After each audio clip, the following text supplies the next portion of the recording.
E dentro do próprio governo, a gente tem algumas questões que ainda precisam ser ajustadas. Por exemplo, em 2022, o Ministério da Cidadania criou uma cartilha falando sobre os riscos e os perigos do uso da maconha e da sua descriminalização. Isso está, se vocês entrarem agora, a gente vai deixar o link aqui embaixo. Tá o link já. Se vocês entrarem aqui no link aqui embaixo, vocês tá vão bem ver lá que embaixo, ali na descrição, gente. Dá uma olhada nos meus patrocinadores, aí tá lá embaixo. Que isso, quando entra num cenário de discussão em que os profissionais sentam para trocar ideia e de repente um órgão do governo lança uma cartilha como essa, o povo fica meio arredio. Claro. Você fala, puxa, e daí você tem todo um documento oficial com uma fundamentação oficial. E veja, aqui desse documento, não estou falando que ele está errado, tá? É importante a gente entender que a gente não está falando que está errado. Mas as pesquisas que foram feitas ali, por exemplo, foram feitas a partir de coletas de plantas na rua. Uhum. E veja, quando a gente fala de cannabis, vem na cabeça da gente uma planta. Existem hoje registradas mais de 3.600 cepas diferentes de plantas, e isso sem contar os que estão surgindo novas agora, que não dá para a gente colocar no contexto do que a gente está trabalhando no medicinal. Por quê? Porque aqui a gente tem um estudo controlado, aqui a gente tem um extrato que a gente sabe o que a gente está colocando lá dentro. Quando eu vou associar um CBD com THC, por exemplo, o médico sabe exatamente o que ele está fazendo. E talvez isso também seja um problema para a medicina hoje, porque os médicos, de uma forma geral, e a nossa formação na área de saúde, ela é muito quadradinha e ela vem muito protocolar, e um médico que trabalha com isso, ele precisa trabalhar com doses, e ele vai trabalhar com o seu paciente, ele vai ver que uma hora funcionou, outra hora ele não funcionou, daqui a pouco ele vai ter que fazer um rodízio de cepa e tal, e os médicos não estão preparados para isso. Estou certo? Exatamente. Não existe protocolo, né? Primeiro que o sistema endocannabinoide é um sistema único, então cada um vai ter o seu sistema. E você precisa, como eu falei no começo, é meio intuitivo, né? Além do que, eu brinco que a cannabis ela é a cereja do bolo.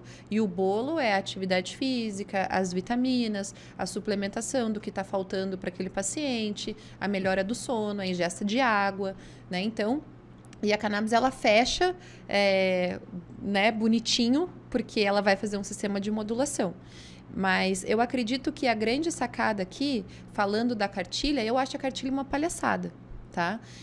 Eu acho que ali você não coloca estudos relevantes, você coloca só um viés, que é o viés negativo. A cartilha não traz em momento nenhum os benefícios da planta, ela não fala sobre o sistema endocannabinoide, então ela só coloca a planta no uso recreativo, totalmente desconfigurado do que eu faço dentro do meu consultório, que é um uso com acompanhamento médico. E aí quando você coloca isso para as pessoas acabam colocando no mesmo balaio de gato a cannabis medicinal e os tratamentos, como, por exemplo, essas crianças que precisam de tratamento. São crianças com autismo, com epilepsia, com paralisia cerebral. E aí, quando você coloca essa mesma planta numa cartilha onde você só fala mal, né? Você não coloca ali os dois lados, para mim fica uma palhaçada.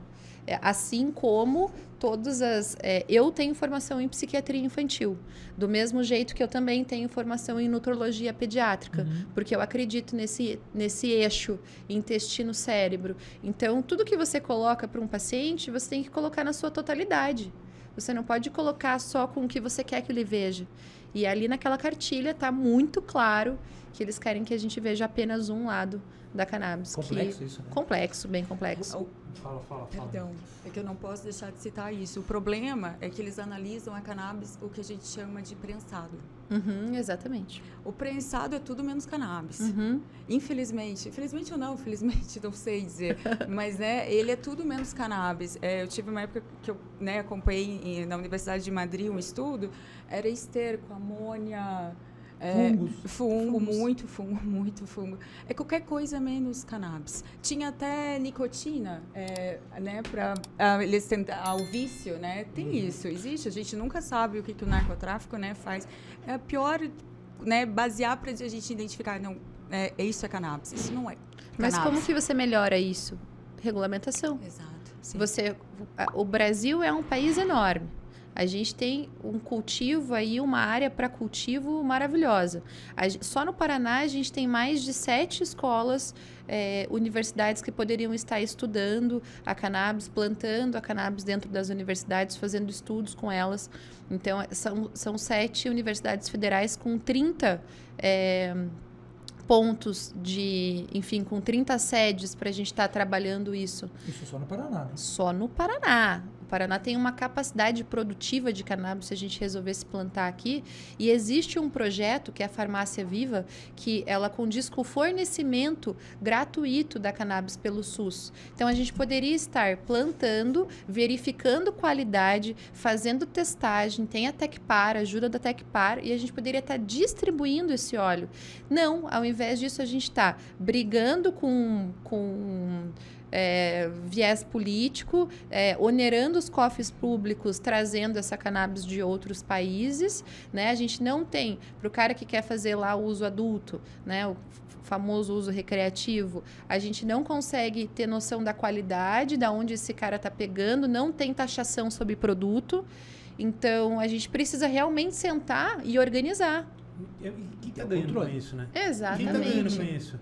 Quem está ganhando com isso? Mas eu acho que o que acontece? A gente faz aqui a informação. Quem que vai estar, provavelmente, vou chutar, 95% de quem está assistindo é quem tem interesse, porque tem ou o filho doente, ou a mãe, tem um mínimo de interesse. O que acontece? Eu vou te dar um exemplo muito rápido que eu falei para minha mãe no episódio de hoje. Falei, mãe, ela passou o dia, ela tem 2 formações, advogada e jornalista. Ela passa o dia vendo jornalismo e de todos os canais. Ela é viciada em jornal. Pergunta se ela tem alguma informação, porque não sai na grande mídia. Uhum. Não está informando. Minha mãe, ela assim, se eu falar do óleo de caminhão, mas você não tem nada, não precisa tomar. Eu até sei, eu estou sabendo, mas se tomar demais vai ficar chapado. Quem fuma muita maconha fica muito lesado. Então, assim, são coisas que vêm de lá de trás, que não saem, é estrutural, né? Tá lá de trás, chega, a pessoa não é uma galera que não tem instrução, é uma galera que tem. Minha mãe tem instrução, só que não chega, porque não está saindo na grande mídia. Aí, eu acredito que isso seja muito proposital. Eu, particularmente, o meu posicionamento como cientista, como alguém que trabalha com nutrição, psiquiatria nutricional, o uso, assim, do jeito que está sendo feito hoje, é ruim. Exatamente, exatamente. Vou lhe dar alguns exemplos para você que está assistindo a gente, para você poder entender por que dessa necessidade de regulamentação. Se você pegar o THC, por exemplo, ele é orexígeno. Você vai ver que a galera que usa a maconha, ele vai sofrer a famosa larica logo depois. Por quê? Porque ele vai atuar num receptor que vai fazer você sentir fome.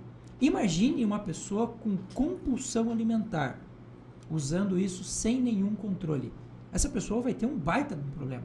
Ou então, outro exemplo que você falou agora do menino lesado. Se você for lá pegar os receptores canabinoides do nosso organismo, CB1, CB2, CB1, ele está muito ligado ao processo da cognição, memória, aprendizagem.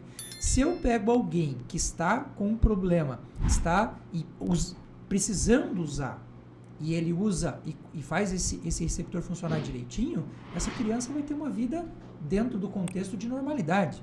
Agora, se eu pego alguém que não tem nada disso e dou a ele o uso indiscriminado, sem regulamentação, sem passar por um médico que vai fazer a avaliação, que vai fazer o acompanhamento, esse cara vai ter problema de memorização, vai ter problema de aprendizagem.